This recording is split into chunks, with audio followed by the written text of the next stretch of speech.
because you will know when a man feels safe. Yep. You don't have to ask him for anything. And I've had to For go the through ladies this listening, so many times. For the ladies listening, who may already experience how they will know, but they didn't recognize it. Help these ladies recognize what signs of when a man feels safe. What do they see? Because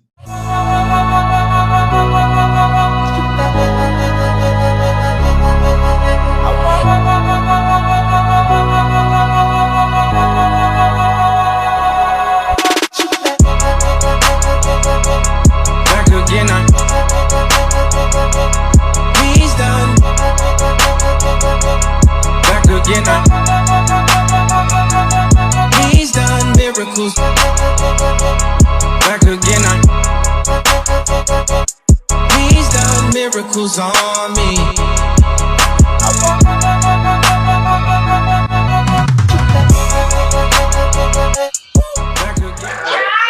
to illustrate that they do have feelings because I patronize them and they got turned up. So it worked.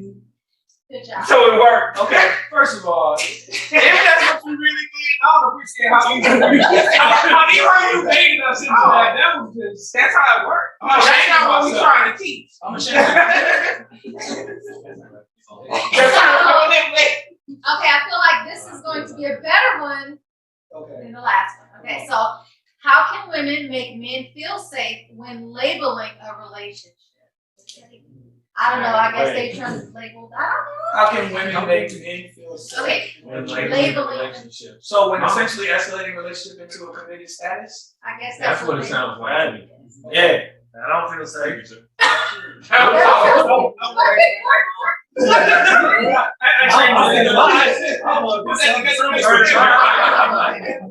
Escalate me into a relationship. I never feel safe. I feel like that shotgun wave, like, girl, like, hold on. They used to trigger me right now. They used to trigger me real talk. Like when women try to force me into a relationship, like, wait, hold on, why is this being forced? Like, you said I'm good, but you don't know all of me yet, so hold on, let's stay for the ride. I'm really trying. You're not gonna be able to. When a doctor can't look at a piece of paper. So I think with this individual. I don't know what she said, not what you think. Yeah. I like how you said individual when you're about to say Yeah. I think this individual. You can tell by the indirect speech. Well, it's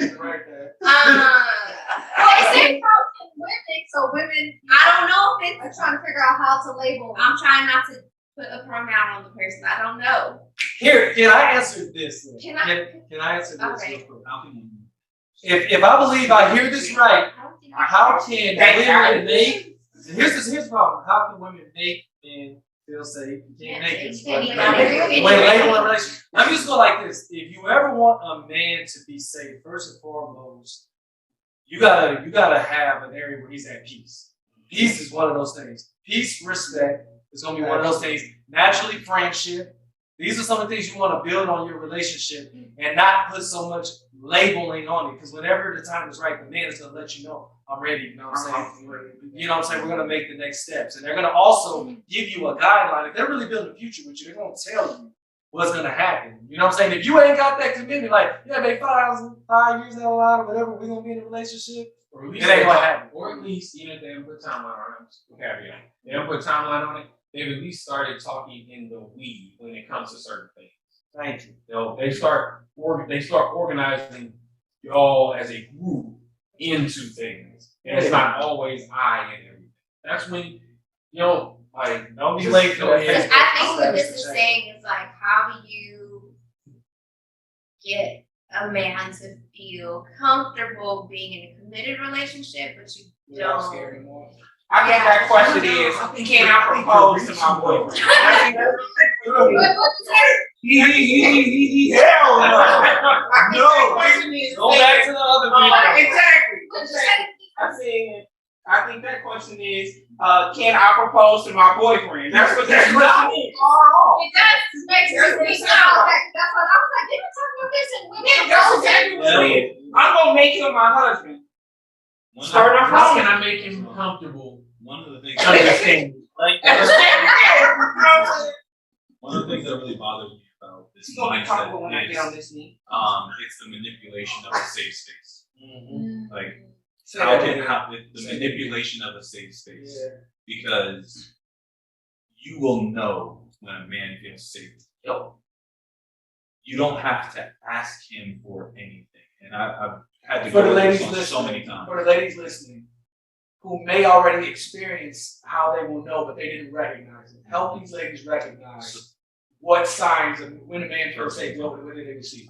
Because when we talk about creating a safe space, you'll never have to ask a man who feels safe with you to share how he's feeling. Because something like the previous question, do men have feelings? I'm going to share with you how I feel because I also know that this is my safe space. That's good. This is a place that I can heal, I can be recharged, Yeah. right? But also the idea of a relationship. Men like to have their partner. Like, that's my wife, my girl, that's mine. Like, that's me. Like, that's a good feeling for Absolutely. me. So if you don't get that, he has yet to feel that with you. Like, that's. We're just throwing these New York shots. But so when a man does feel safe, you won't have to ask him to come home. He's gonna want to come back. Because the world is chaotic and you're my safe space. But if you can't enhance its peace, then you can't be a safe space. Keyword enhance. Right. Because Yeah, that's he's another thing responsible though for the too. aspect of his own. That's the other part of it. It's my responsibility to be at peace. Yeah. I'm gonna endure what I have to endure in the world. But if I can't reside in my own space and create peace, that's a weakness on my part that I get to work on. Let me say, an area of opportunity that I get to work on my part. Because you're never gonna perfect it. You're just gonna always be tested where you go, oh, I can get stronger in this. Right. But now if you come into my life and you don't enhance that process, you don't create an even safer space where I can just be like, all right, baby, I'm tired. I just want to let me just lay. Yeah. Let me hold you. Because we're like, oh man, it's so unaffectionate. I will tell y'all wholeheartedly. I've been in a relationship where I'm like, yo, I'm not cuddling. I don't go get off of me. But then there have been times where I was connected to women where I was like, baby, I just need to lay. Like, you don't have to ask for that from me. Because no matter how hard life gets, I also know you are this is all I'm looking for in my last. Do you feel like coming home? Because everyone has known that feeling. Like, and even in like chaotic households, you'll pull up to your crib and be like, "Damn, this shit's crazy as shit," but I'm home. I'm home. Like I know what I'm gonna expect. Yeah. And that's where most women are not creating that, and they're like, "How I get this man to feel safe to be my man?" You can't. You can't. And when you do, you won't even be like, "Damn, I don't even know when this happened." Exactly. Okay, baby. In all honesty, I believe that's exactly how it's supposed to happen. I don't even know when this happened, but it just did. Mm-hmm. Like, I just provided my space. They were this person. I'll put a caveat on what you were talking about, though. To add to it, not caveat, just to add to it. Plain and simple, there is another aspect to that of if this man that you're dealing with is chaotic within himself, i.e., he has no stability, he comes up in your house ruining the peace, all of that stuff, everything else. Like, you want to be his man, want to be your man, but he has like 5, 6 other people over here, and you trying to get him locked down into a committed relationship, you might want to start looking somewhere else. Like, you have to be wise enough to understand if he's over there doing his thing, chaotic, all this stuff, whatever, he comes in your house, he's ruining your peace, there's nothing about you that's going to turn him into a peaceful individual. He has things he needs to work through. Recognize that and allow him to go and work through those things. Maybe y'all come back together later. Maybe you can possibly stay together while he's working through those things. But if he's not willing to even be working through those things, literally, you're just dealing with something that's going to cause you more drama than you need. I look at it like when you were talking, I picture like trying to tame a wild animal. You know what I'm saying? Like you're not gonna tame a wild man. A wild man has to decide he wants to be more civilized. Mm-hmm. You know what I'm saying? Like the Bible says, he who finds a wife finds a good thing, right? Mm-hmm. So we talked about this before, but like, you know, he who finds a wife, she's not a wife when he marries her. She was a wife when he found her. Mm-hmm. She was already of noble character. She was already about her business. She was already, you know, in the market square with a good reputation. She was already that person. When you find her, you found a good thing. But it's the same thing on the other side. Like, you're trying to turn a man into a noble man or a gentleman. No, when you find a gentleman, you've also found a good thing. When you find somebody who's about his business, you find somebody who has respect for himself, when you find somebody who's at peace within, it's easy for y'all to coincide with each Those other. are the men that are getting overlooked. They're not dramatic enough. Listen, but They're not. There's not enough excitement and drama. no, yeah, because you got broken people looking for what's familiar to them. And that's this is what I've been talking about, right? So most of the successful marriages that I've seen that are like, I'm talking about like longevity marriages. Usually those two people are very opposite of one another. Very much so. Because this is what I equate it to. Most Hollywood relationships don't last, in my opinion, because they're so much alike, they're so attracted to each other. Like, oh, there's so many things in me that you have, I'm just so drawn to you. And then that's not functional long term. It's attractive, but it's not functional for a lifelong partnership of success because we're both the same. You know what I'm saying? Like, I need you to be the strength to my weaknesses and vice versa. Like, we need to be balanced for one another. If I'm spontaneous, I need somebody to say, not today though. Sometimes it works today, but not always today. You know what I'm saying? Like, at some point, you gotta take the budget into consideration. Right. But within that opposites attract, there needs to be strong communication, active listening, and empathy. Because you can't find a common ground if you're so different. Hands down. And I think the communication thing is probably the centerpiece of the last question too. Is, you know, how can I be a safe space for my person? Like, the communication is of the utmost. If either of you is a poor communicator, it doesn't matter what you do, that space will never feel safe to that other person because either they're not hearing the message that you're delivering or they don't know how to properly articulate what it is that they need from you. Which again, I would say, y'all should seek out a therapist, a mediator who can help you work through it. We have one right here. And I'm a dead here. You know what I'm saying? Find a qualified professional to help you both navigate your communication style so that y'all can establish ways of communicating with each other that actually work in the long term. Because whatever issue y'all arguing about now ain't gonna be the only issue. It's two people becoming one for the course of your whole lifetime. That's gonna y'all always gonna have to talk through this stuff. That every argument is fixed through communication. Like, sooner or later, you can give it a silent treatment if you want to. It ain't over till we talk about it. Right. So let's just get to the talking. Over food. Facts. Neutralize. Food in public. Anybody wild out. In public, over food. Like, they can be all man. They get food. The breadsticks. The breadsticks. I'm just saying the way that you said that to me. She knows that's home. What's this home? 95% of kitchen is for food in a nap. Food in a nap, and I'm okay. This is I can attest to that. Keep that food. Then we can lay. My wife always tells you, I am irritable. Barely breathing the breeze. But if I'm at a mood, that's good. I'm smooth. I'm a crabby, irritable. Moving on. So, what does respect look like for a man? Ooh, that's an respect amazing question. I love that question. That's an amazing. That's the question that every man wants to answer because I think that's the question that most women don't ask. If women knew how much we value respect, that question would get asked a lot more often than what's your favorite color? You know, what's your favorite TV show? What kind of food do you like? Like, thank you for cooking for me, but I can cook for myself. I can't respect myself externally. I can't be received a certain way. I can receive myself, but how you receive me is way. I'll learn it. I'll hire a cook.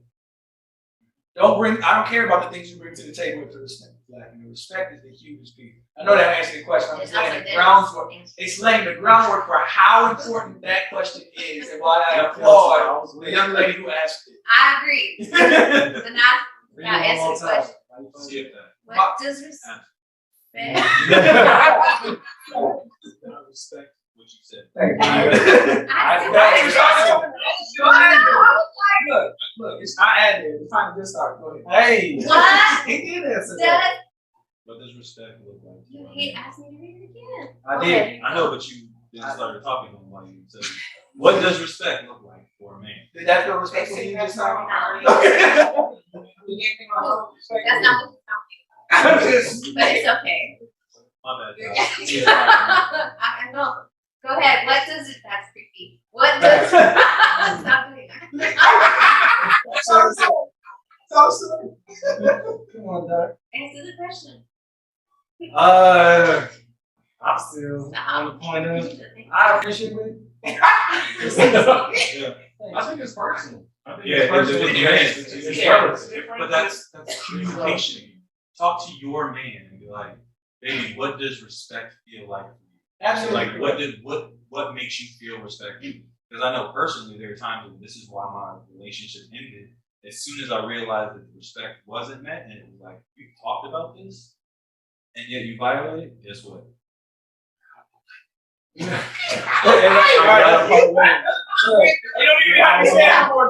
We're out of alignment.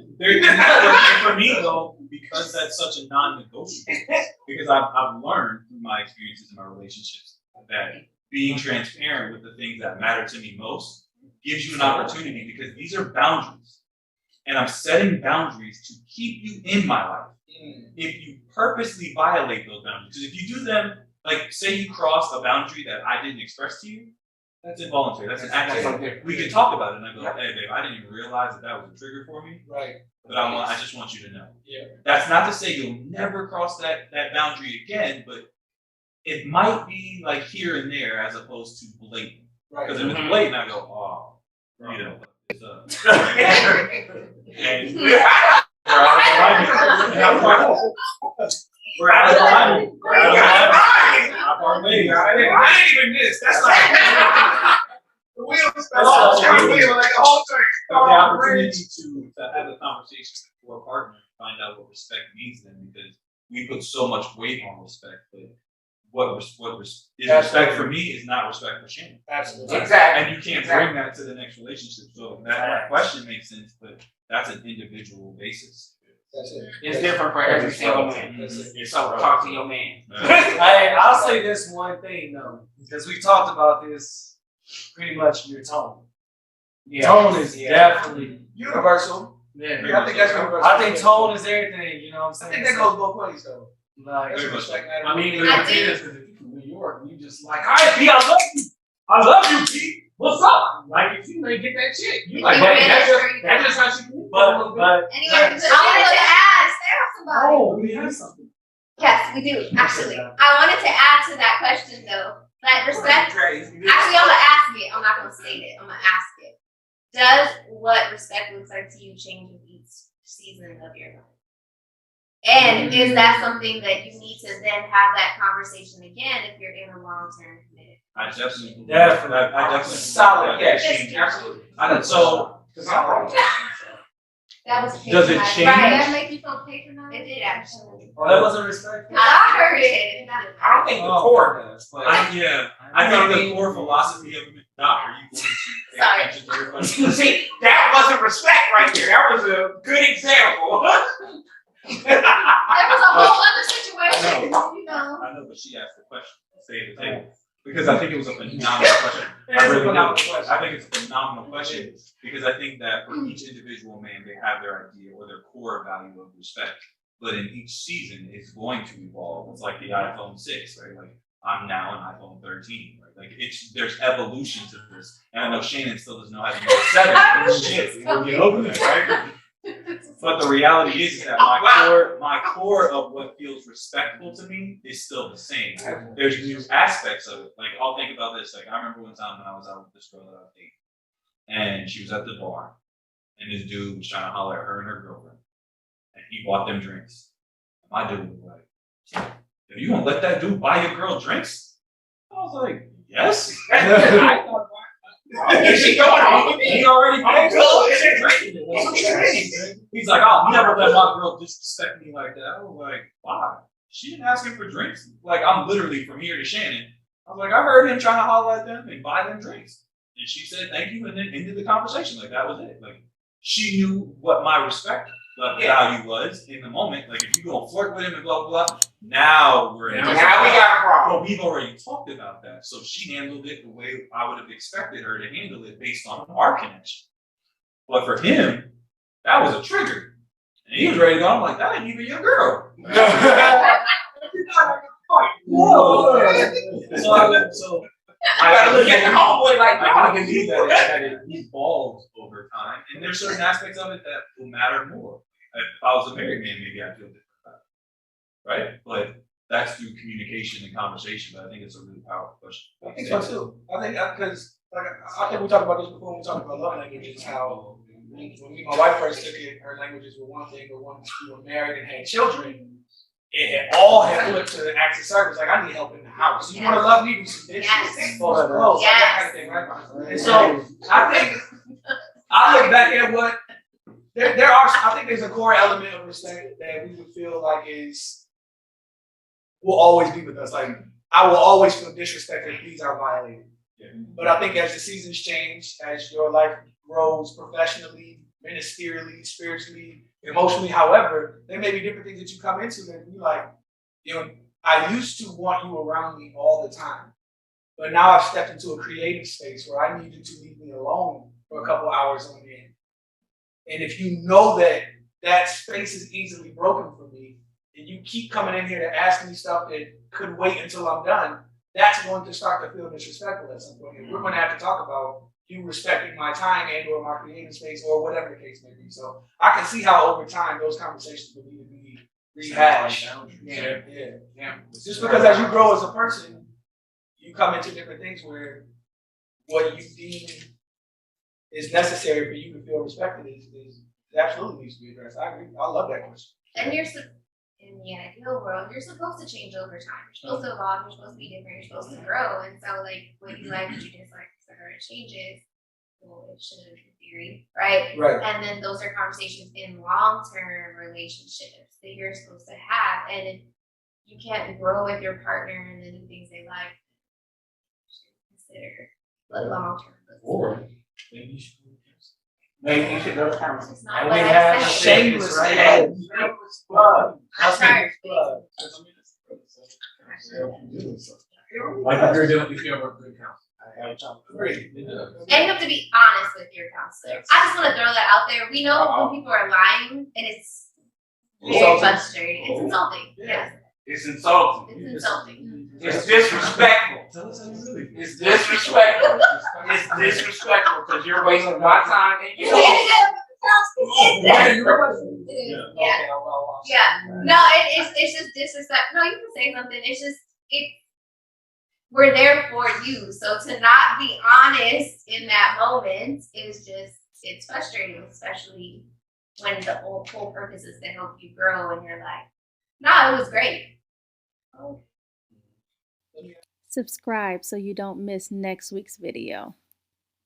Let me ask you a question. On a scale of 1 to 10, 10 being most violated, 1 being least violated, where does lying to you rank on the scale of respect?